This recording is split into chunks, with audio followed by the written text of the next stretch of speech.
Local presentation of Read About It is made possible in part by a grant from Cox Communications of Oklahoma City, proud sponsor of this effort to promote reading, education, and literacy in our community.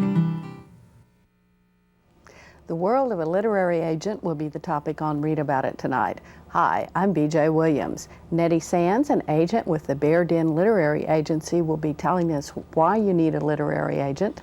Susie Beasley will talk with Ruby Soutier. Kids Corner will feature Rosemary Zarsky. We also have Doug Benton and Ursula Ward. Coming up, Nettie Sands. The following public service program is brought to you by the Metropolitan Library System.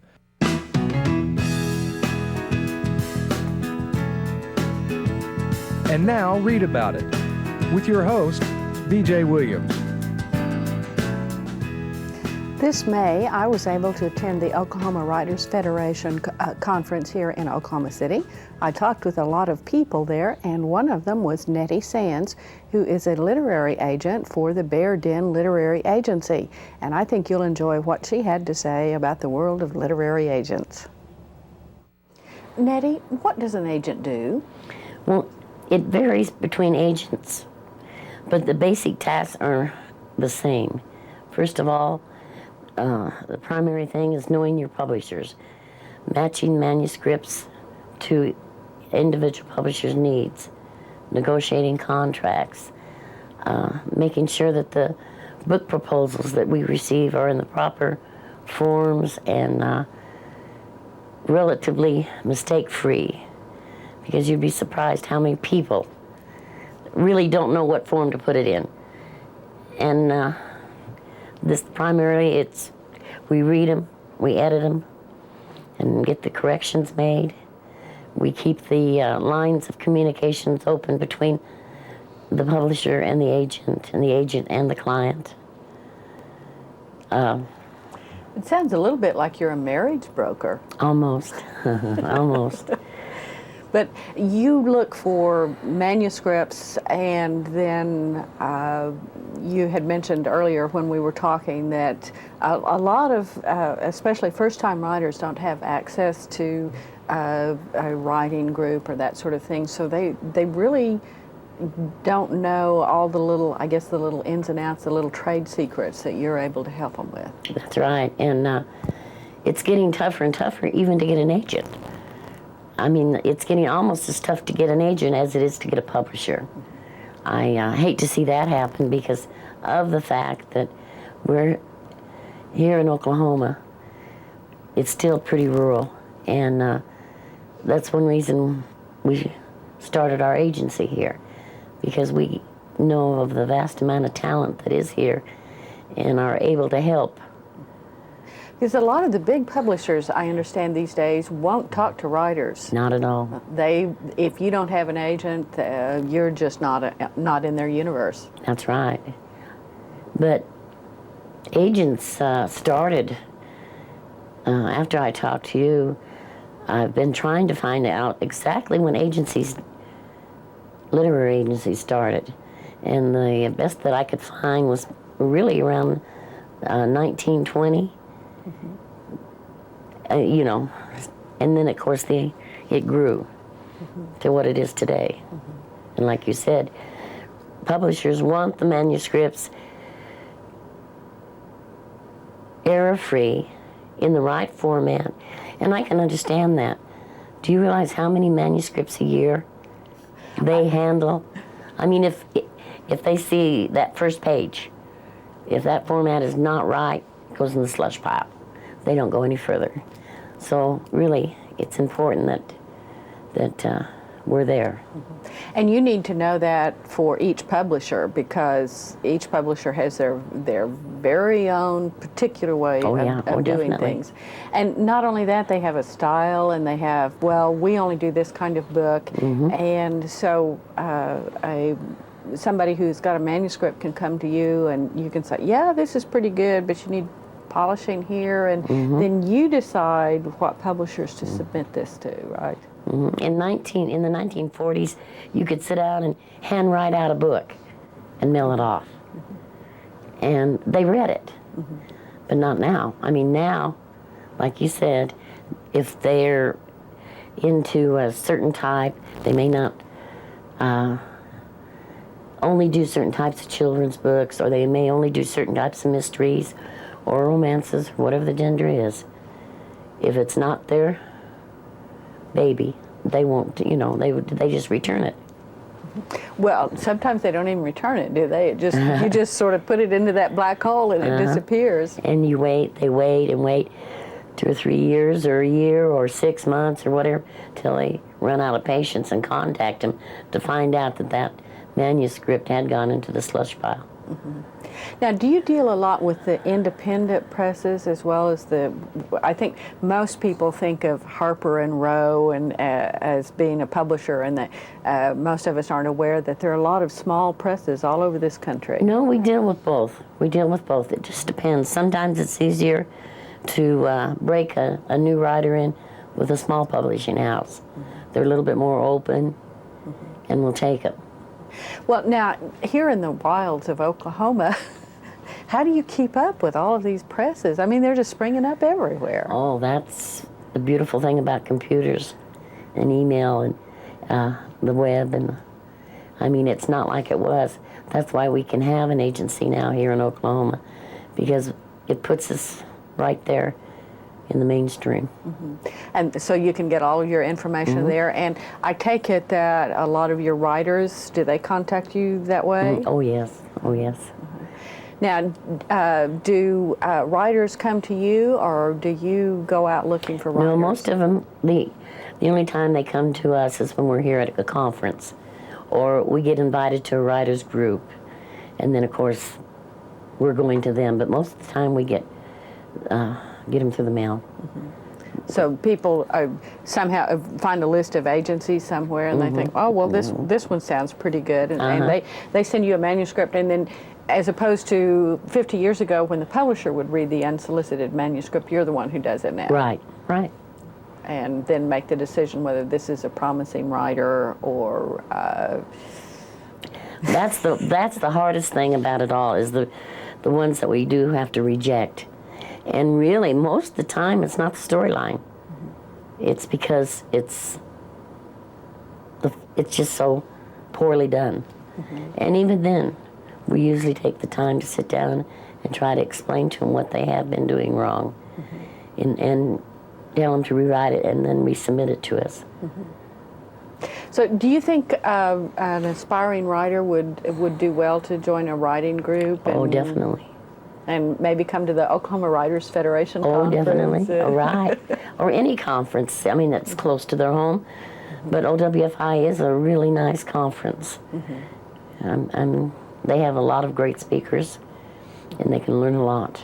Well, and actually, one of the reasons you are here is that people can make appointments in advance to come and talk to us.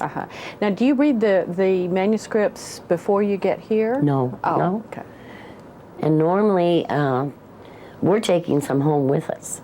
But normally, the out-of-state agents or publishers don't. But they do give them their cards and what have you, and tell them to mail them to them. But since we drove here, we can load up our back seat. Oh, my word. And go home and curl up in bed with a scold and a good book. I hope you have really good springs on your car. So, but this is really one way that a person can get sort of an outside view of what they're doing then. And one thing nice, they really realize that agents and publishers are really just people.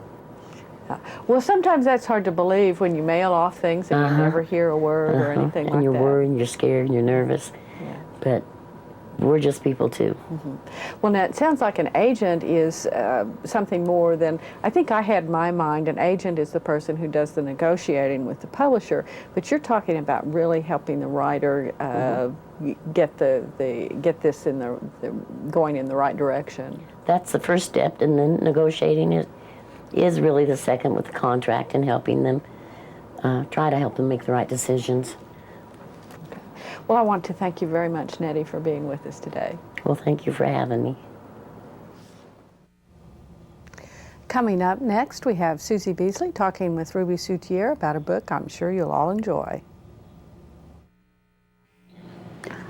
Ruby, what is this book about, Nathan Crosby's Fan Mail?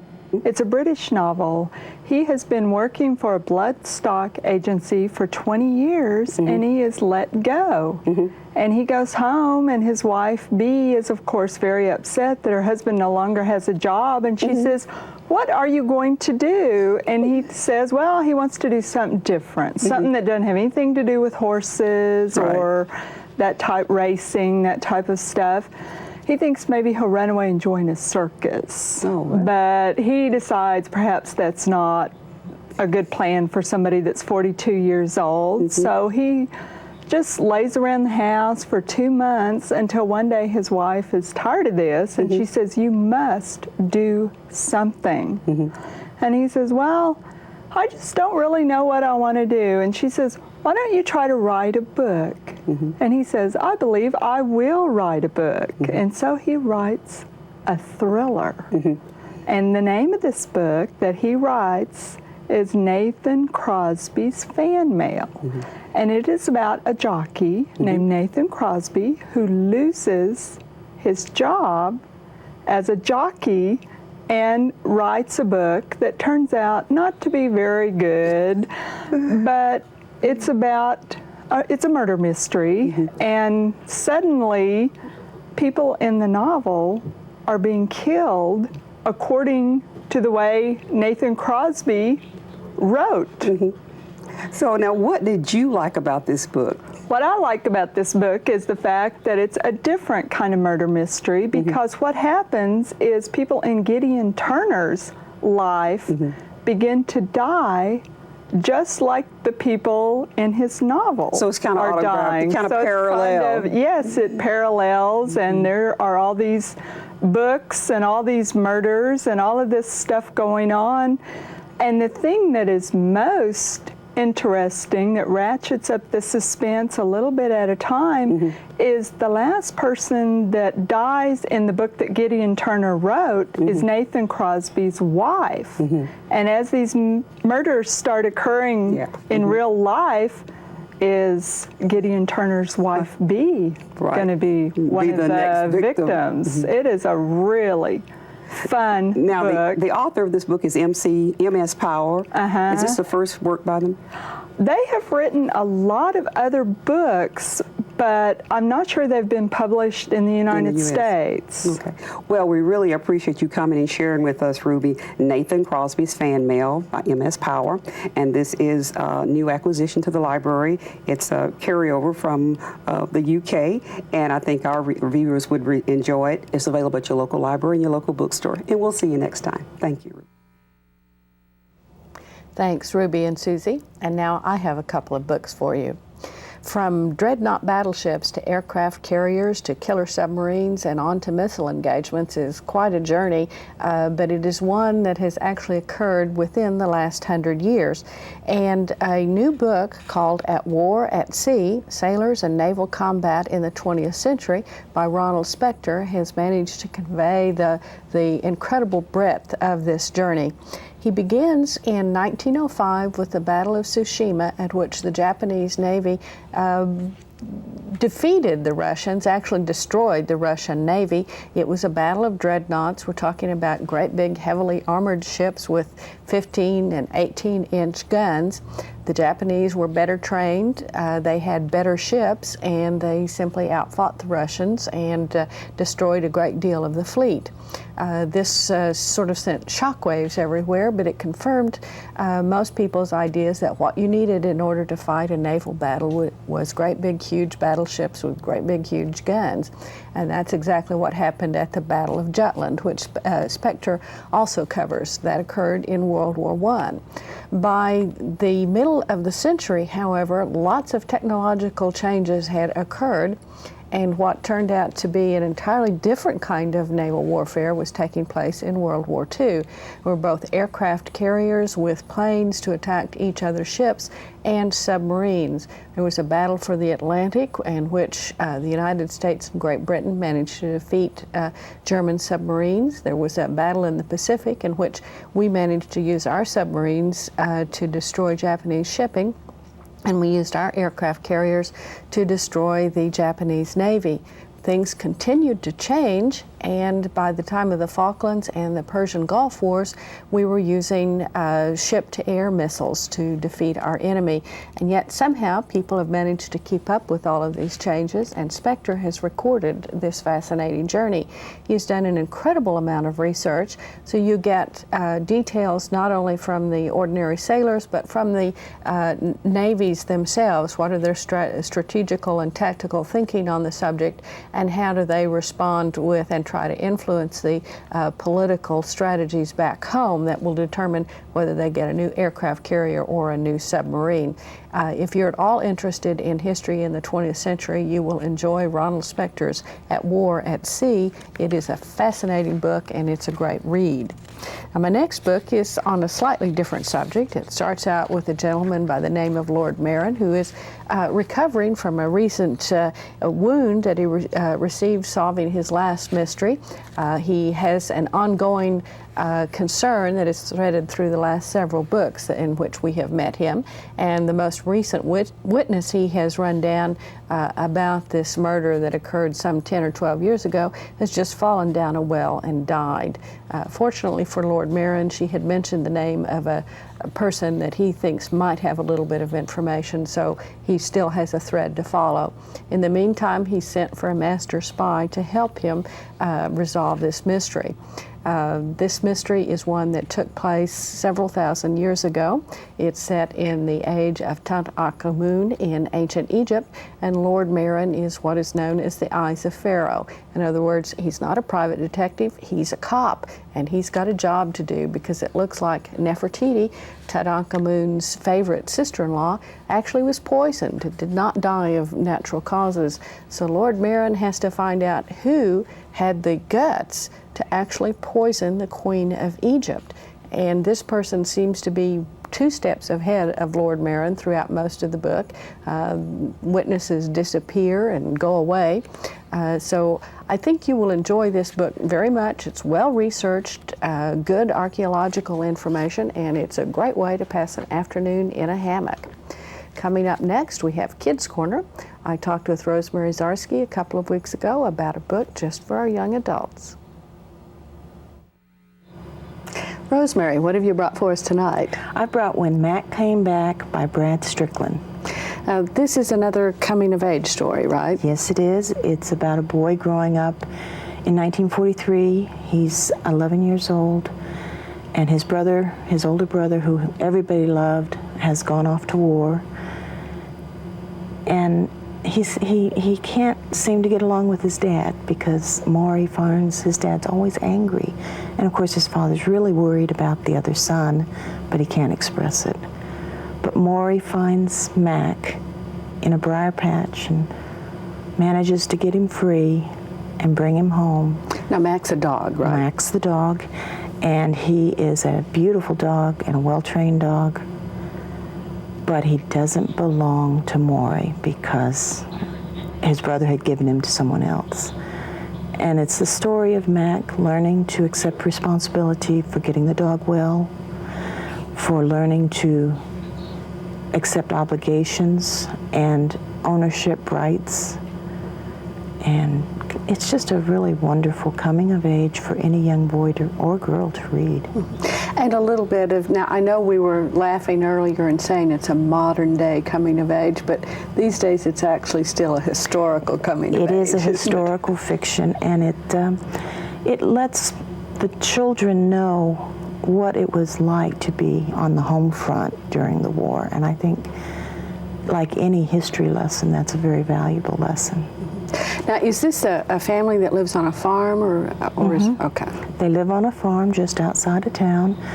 Like if he has to walk to school because he misses the bus, it's like 1.5 miles he has to walk. It takes place in rural Georgia, and a poor family, a very poor family. And it's just very, very interesting to see the way that dog and that boy just come together, and they seem to understand each other very, very well.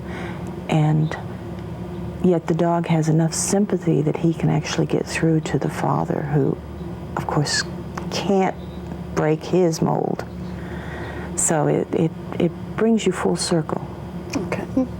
And what is the age that you think would enjoy this book?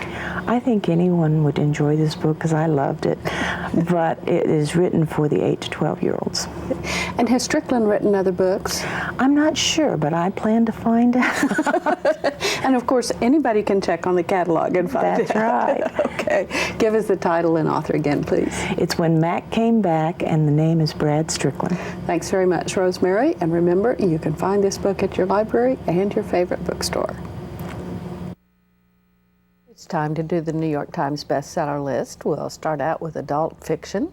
Number 10 on that list is The Last Time They Met by Anita Shreve, A Common Life by Jan Karan, Death and Holy Orders by P.D. James, Lone Eagle by Danielle Steele, Dreamcatcher by Stephen King, A Painted House by John Grisham, Final Target by Iris Johansson, Back When We Were Grown-Ups by Ann Tyler. Number 2 is On the Street Where You Live by Mary Higgins Clark, and number 1 is Chosen Prey by John Sanford.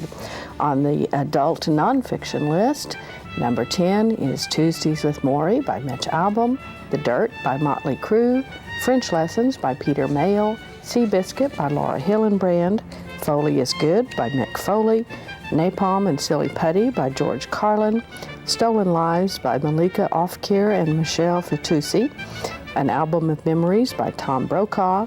Number 2 is Ghost Soldiers by Hampton Sides, and number 1 is David McCullough's John Adams.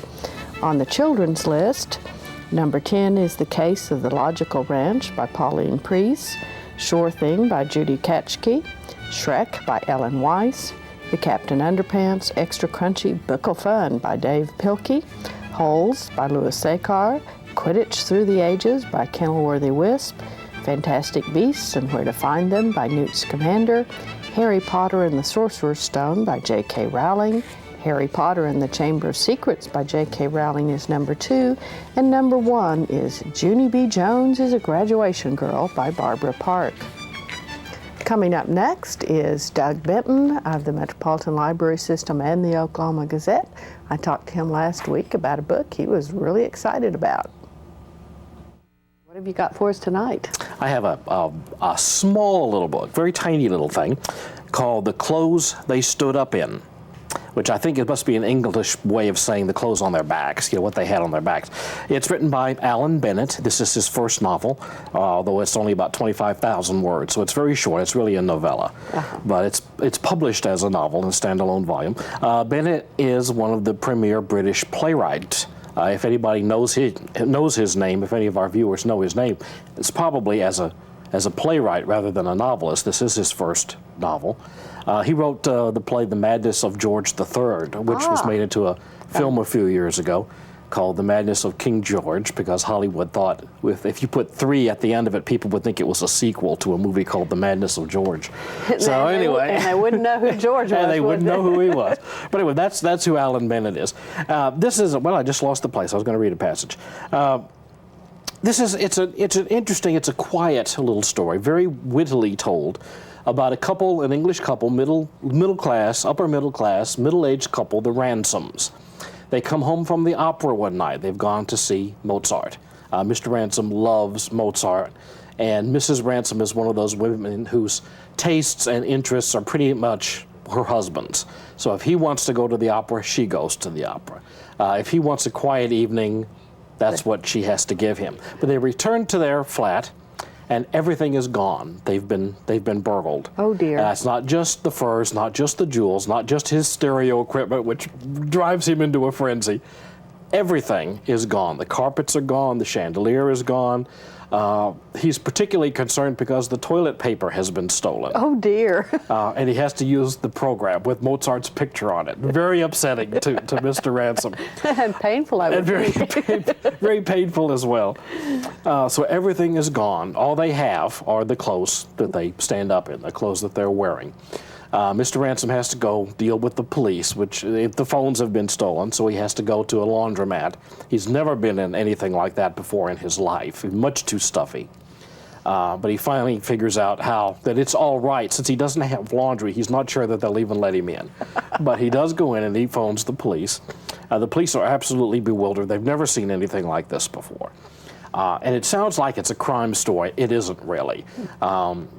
of course, you wonder through the first half of the story what happened to their furnishings. You do find out. It is in the nature of a practical joke, but not really on them, on someone else. But anyway, so they've lost everything. But the real point of the story is, here are two people who are not really very happy in their lives, and they have a chance to start over again, to redefine themselves, recreate themselves. And the question is, do you want to be what you were before, or do you want to be something different? He wants to be what he always was. He wants to get the insurance money and be the same thing. She's willing to make some changes, but she has to go through him in order to do it.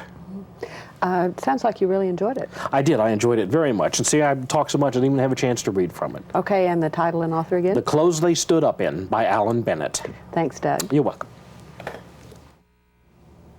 I talked with Ursula Ward of the Metropolitan Library System recently, and she had some info about something I think you'll find quite interesting.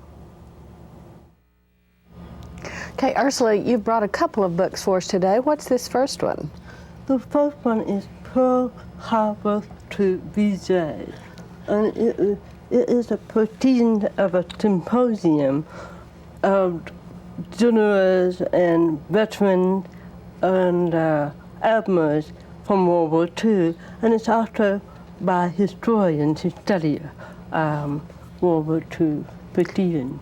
Now, this looks like, with its emphasis on Pearl Harbor to VJ Day, is it mostly about the war in the Pacific? Yes, it is. It has most of the emphasis on the Pacific War, but it does have something in it that's very interesting to me. It's about the strategy and what happened before World War II, how President Roosevelt tried to start the war by having the ambassadors over and tried from Japan, and to try to convince the Japanese that maybe they should not be involved in the war against the United States. Sort of tried to tell them, if you get in a war with us, bad things are going to happen to you. Yes, and they did.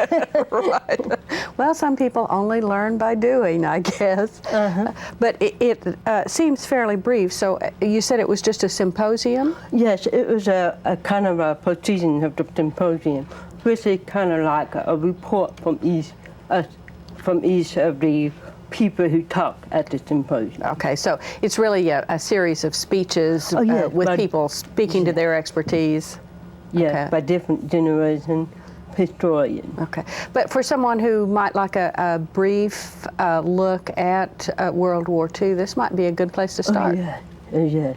I find it to be interesting, and I am not a World War II buff, but I find it to be extremely interesting, especially the insights that I never had of President Roosevelt before. So. Okay, and you brought another one sort of on the same subject. Yes, it's the reflections and remembrance.